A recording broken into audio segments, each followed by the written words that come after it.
Okay, this is the second of the three video segments that I'm making related to some simple mechanism issues, subtle issues that arise. Okay, this is the second one, and this problem looks familiar to you. We have a track here, and this track is that point here, the yellow one. This point is global 000, and it's 10 inches to the right, 10 inches to the left, and this magenta marker means that this is where x equal to 0 is, global x equal to 0 is.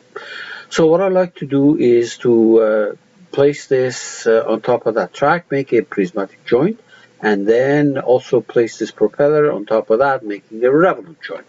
Now, as you recall, we can have this thing,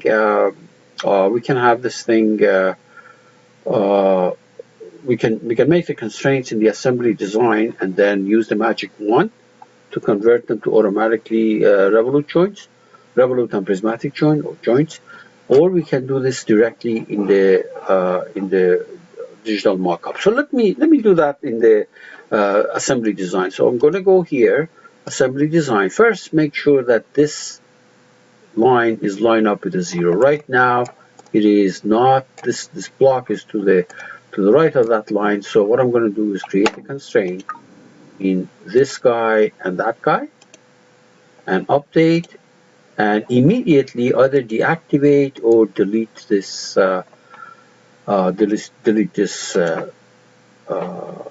constraint. Okay, now let's create the prismatic joint, and the way we're going to create a prismatic joint, a coincidence between this line and that line, and the plane and plane. So coincidence between this line and the top line, and coincidence between this side plane and the side plane here, or the bottom of the block and the top of the track, either way. Now if I update, this is going to jump up there, okay, and it starts at the position that I want because I already brought it to that position, x equal to 0. Very good. Now I'm going to place this on top of that. So coincidence between, you select the curved surface of that hole, and the curved surface of the propeller. If you're having problems, zoom in. Okay, and coincidence between this top face, and ordinarily I would take the bottom face, but I want to take the top face because I want to show you something. You click this, notice that there are these two arrows. So for now, let me say OK and update. See, that's not how I wanted it to be. So if you go to that last constraint, you flip the arrows and then say update, it lifts it up. There we are. Okay, so let me hide all these constraints. We don't need them. Don't delete it, hide them. Okay, very good. Now, we created the constraints. We go to the digital markup, DMU kinematics, get the magic wand out. There's the magic wand right there. See that? You click on it. New mechanism to be created. The name of it is mechanism number 1. Auto create. See, auto create. Don't forget that. If you say just OK without clicking on this, there will be no joints. Auto create. Unresolved pair is 0 out of 2. Even if this is not 0, it may work. Okay. 2 degrees of freedom. It's not surprising you because this is a prismatic joint, this is a revolute joint, and these are independent of each other. You can see that. We cannot simulate without a fixed part, and I forgot to fix a part in assembly design. I just forgot. So we can always do it here, right there. See that? Anchor. Anchor means fixed part. The track is fixed right there. I'm going to hide that anchor. There. Okay. So, few things. Now this part of it is kind of continuation of the first video segment, but there'll be more to it. All right, if you click, degree of freedom is 2. If you click on this, first of all, it says, wait a minute. Well, you need to have commands. If you want to move things, if you want to simulate things, you need to have commands. There are no commands here. Just look right there.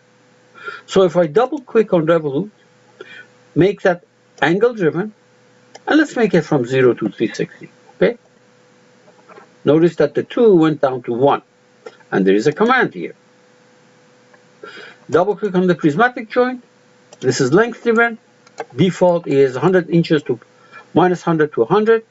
Now there is an arrow here which says that positive is this way, negative is that way. I wanted to flip it so that positive is this way, negative is that way. And the range of minus 100 to 100 is ridiculous. So I'm going to make it minus 10 to 10. I can even make 0 to 10. Okay? If all I want to do is to go to the left. Okay? But, yeah, sure, why not? I'll just leave it the way it is. Good. Mechanism can be simulated, but that does not surprise you. First of all, yeah, so let's see now. Now simulation with command, in other words, you are the driver. First of all, this goes from minus 10 to 10. This is a prismatic joint. And if you say reset, it puts it back where it was 0. And this goes from 0 to 360. 0 to 360. 0 to 360. Okay? Reset? Of course, it's going to be at 0. All right. Now, I want to put some physics into this program. Okay? Well, before I put the physics, I want to also remind you of what I did in video 1. For example, if you click on this and say that, you know what, I want to change the range of the joint so that it goes from maybe, I don't know, maybe 5 to 10. So here, you click on this, you say 5 to 10. 5 to 10. And you close it. And then you try to move it.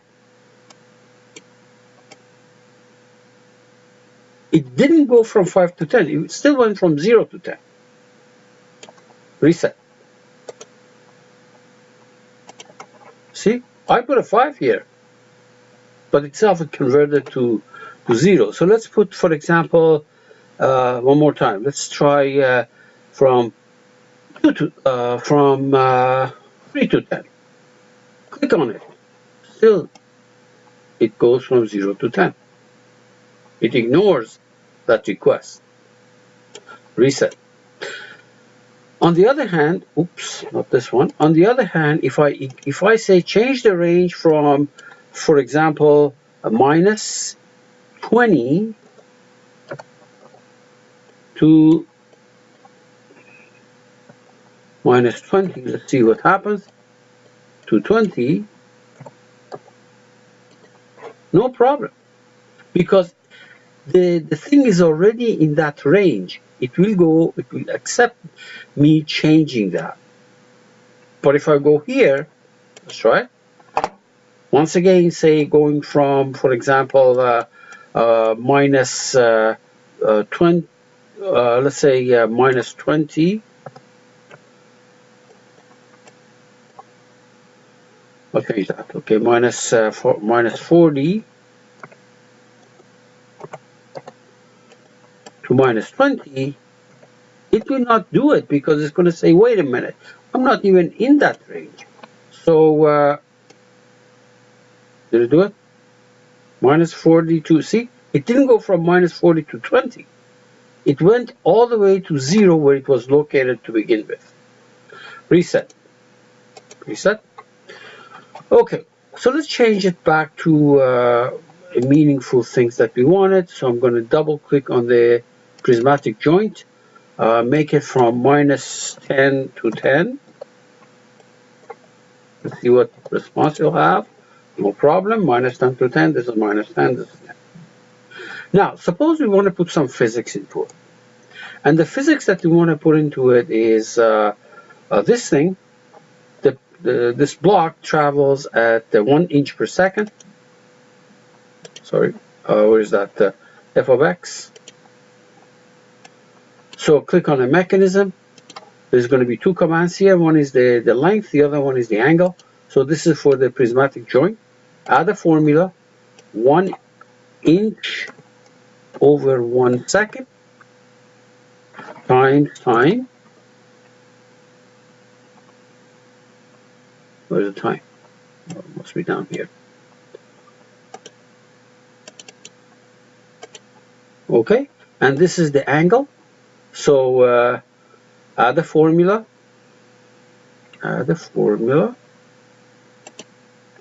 So let's say that this goes 36 degrees in each second. So that after 10 seconds, if I simulated it, it'll go one third complete there. 36 DEG divided by 1S times time.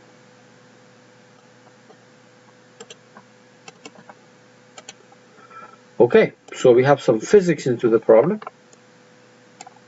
And let's see now, simulation with laws, 10-second interval, very good. So based on the formula that I wrote, this is going to go to the left, and after 10 seconds it reaches the end, and the propeller will turn one complete revolution. We'll make one complete revolution after 10 seconds. Let's check it out.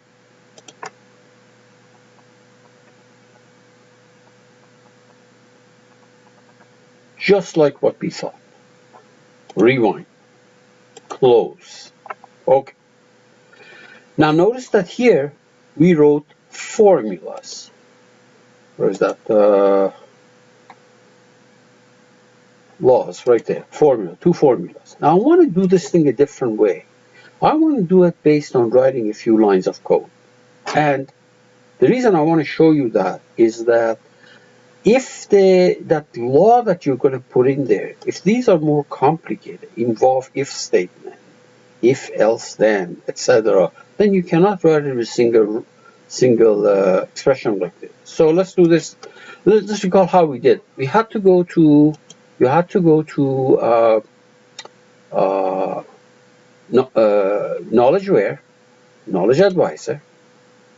There is, you see that? It says if X, then Y, etc. You click on it. What I can do is I can write two separate rules for each one of these commands.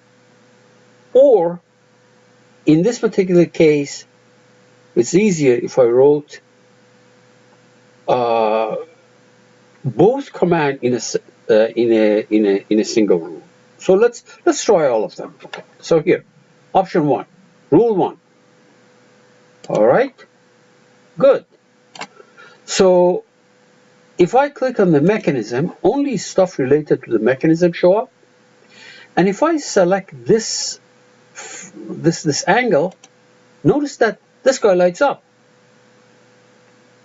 So because this particular command goes with this particular command here, which is related to that revolute. Okay, this goes with that. So let's write our rule. There's no if statement here, it's just a single formula. So we have that guy equal to 36 DEG divided by 1 IN times time. And then when I select the next command, this lights up, and that is related to prismatic 2, so it tells you that this is going to be associated with that. So let's type it. Equal to 1 inch divided by 1 S times time. And you say, okay. What it's telling you is this. Look, it's saying that, look, you already told me with these two formulas that I had in law. You see that? I already had two formulas there. It says, look, you're telling me something else now. You know, if you say yes, it's going to deactivate these and use the new rules. And of course I know the answer. Do you want this new relation to become the active valuating relation of these two? Typing yes will add the relation as active and will inactivate or deactivate basically what we had before. Typing no will allow you to go back and clean this up. Or we clean up. There's not much cleanup here. There's nothing we can do. I wanted to show you that. So we say okay. It's telling you that there's an issue with the rules that I wrote down, so we better find out what it is. Well, first of all, notice that these were deactivated, but this one there's a syntax error. We find out, and 36 degrees. This should be 1 second, not 1 inches. 1 second. It's going to work now, and these no longer be active. It's this one that's active. And I don't have to go and do anything. I just run the simulation with command and it'll do it. There.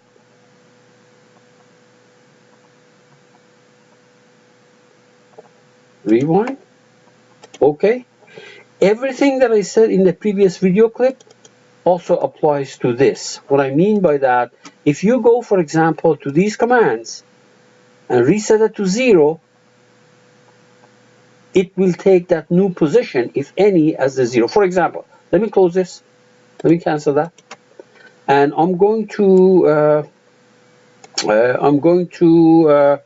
do simulation with commands and play it for a while, and then stop it. Okay? Actually, let me put 5 seconds and stop it. Okay? And then I close this. I can go to that prismatic joint and make this thing 0. Say okay. And the same thing with the revolute, but I'm not going to do revolute because there's not much you can see with the revolute. It's kind of harder to see. Well, maybe we do that. Reset to 0. Okay, so do simulation with loss. Rewind. So this is the 0. So when I do 10 seconds, in my rule, it's going to be 10 seconds from this position. So it's going to go to location 15 inches on this side from the global. So try it. This is going to go up to there and another 5 inches. So anything that I said about zeros, resetting the 0 is applicable here. Okay, rewind. Okay. Now suppose I wanted to go back there, so that's easy. Let me go here. Let's see. What are the ways we can do this thing? So let's check it out. Let me see if I can do this thing assembly design first of all. So I'm going to click on this assembly design. I'm going to move this thing to this line, to that line. Cancel. Sorry, not this line. Do you remember I had this constraint here that I deactivated? Let me activate it and update it. It's going to go there. Okay, then deactivate it again. I think it was the first one. Deactivate. And then I'm going to go to digital markup, and on the command, I'm going to make this thing 0 now. On the prismatic joint, I'm going to make this thing 0. We say OK. Simulation with commands. Rewind. Right there. So 10 inches is going to go all the way to the left. I didn't reset the 0 for the propeller, but could have. But there we are. Rewind. The last item that I would like to say here is that instead of having one rule for both of them, we may decide to do 2 rules. For example, I'm going to, I don't know whether cut and paste work. Cut and paste does not work. So I'm going to delete it. Delete it. Okay, how do we delete this? Maybe I have to backspace. I don't know. Okay, fine. And this was for the angle. Say okay. I'll do another one. let's go to that workbench, knowledge where. I don't have it here, so we go to knowledge where. Where's the knowledge where? Right there. A knowledge advisor. Do another one. That's going to be rule number 2. And now I'm going to put something for the prismatic one. So where is the stuff related to the mechanism? Right here. So it's this guy equal to 1 inch divided by 1 second. Notice that it knows that I picked that guy, and that is associated with the command here, and that is associated with prismatic joint. Times time. I forgot to write the rest of it. Cancel. Broken. Let's see now. Do you want to go back? Yes. Right there. Times double click. Okay. So okay. So I have 2 rules here. Rule 1 is for the propeller. Rule 2 is for the block. And then I can go back to digital mockup. Simulation with commands. Rewind. Good. 10 seconds. Okay. So let's play it now. Same thing. The point is that in this particular problem, it was easier, it was more efficient probably to put both of these in the same rule. But there may be situations that there are if statements, which makes it easier if you have 2 separate rules. And this is the content, this is going to be the content of the 3rd video segment. So I'm going to stop this thing here, and the 3rd one will follow you after this.